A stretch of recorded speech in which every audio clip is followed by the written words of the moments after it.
Radio programme شروع کرنے میں ہندوستان پیچھے نہیں رہا۔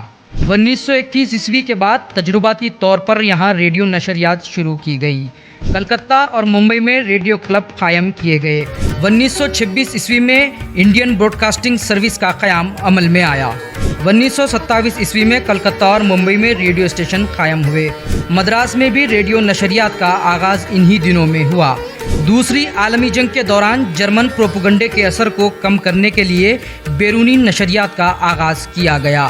عوام کی ضرورت کے تحت ہندوستانی زبانوں میں نشریات پیش کی گئی۔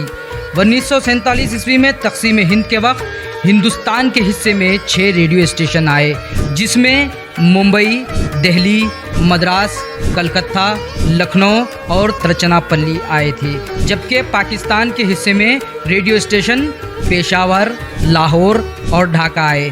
14 اور 15 اگست کی رات کو ریڈیو پر پنڈت نہرو اور محمد علی جناح نے تقریر کی تھی، جسے ریڈیو پر براہ راست پیش کیا گیا تھا۔ ہندوستان میں ابتدا میں ریڈیو رکھنے کے لیے لائسنس رکھنا پڑتا تھا۔ آزادی کے بعد ہندوستان میں 26,000 لائسنس یافتہ ریڈیو سیٹ تھے۔ پہلے، دوسرے، تیسرے 5 سالہ منصوبوں میں ریڈیو کی ترقی کی کوشش کی گئی۔ نئے ٹرانسمیٹر لگائے گئے۔ آزادی کے بعد ہندوستانی ریڈیو کا نام آل انڈیا ریڈیو ہو گیا۔ آل انڈیا ریڈیو کے کئی شعبے قائم ہوئے۔ کمرشل براڈ کاسٹنگ میں اشتہارات کے ساتھ فلمی گانوں کے پروگرام پیش ہونے لگے۔ نیوز سروس ڈویژن کے تحت قومی اور علاقائی زبانوں میں خبریں پیش ہونے لگی۔ ریڈیو پر تعلیمی نشریات پروگرام، کسانوں کے پروگرام، یووا وانی، نوجوانوں کے پروگرام پیش ہونے لگے۔ 5ویں 5 سالہ منصوبے میں FM ریڈیو کی شروعات ہوئی۔ ابتدا میں ملک کے بڑے شہروں میں یہ سہولت تھی۔ آج FM ریڈیو کی نشریات کا ملک بھر میں جال پھیل گیا۔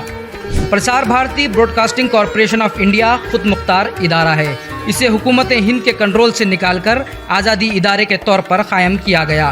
ویسے تو ریڈیو پر ہر طرح کے پروگرام نشر کیے جاتے تھے۔ ٹیلی ویژن کے عام ہونے سے ریڈیو کی مقبولیت میں کمی واقع ہوئی۔ 1980 عیسوی سے 2000 تک ریڈیو کا کامیاب زمانہ تھا۔ لوگ بنا کا گیت مالا، جے مالا اور دوسرے فلمی پروگرام بڑے شوق سے سنا کرتے تھے۔ امین سیانی تبسم ریڈیو کے مشہور براڈ کاسٹر رہے ہیں، جنہوں نے ریڈیو کا مشہور پروگرام بنا کا گیت مالا اور صبا کا گیت مالا پیش کیا۔ ہینڈ ریڈیو سے انٹرنیٹ بھی شروع کیے گئے۔ موجودہ زمانے میں فلم کی ترقی سے ریڈیو کی مقبولیت میں کمی واقع ہوئی ہے، تاہم کام کرنے والوں، سفر کرنے والوں کی تفریح کے لیے FM ریڈیو کام کر رہا ہے۔ اس ریڈیو میں کام کرنے والوں کو ریڈیو جاکی RJ کہتے ہیں۔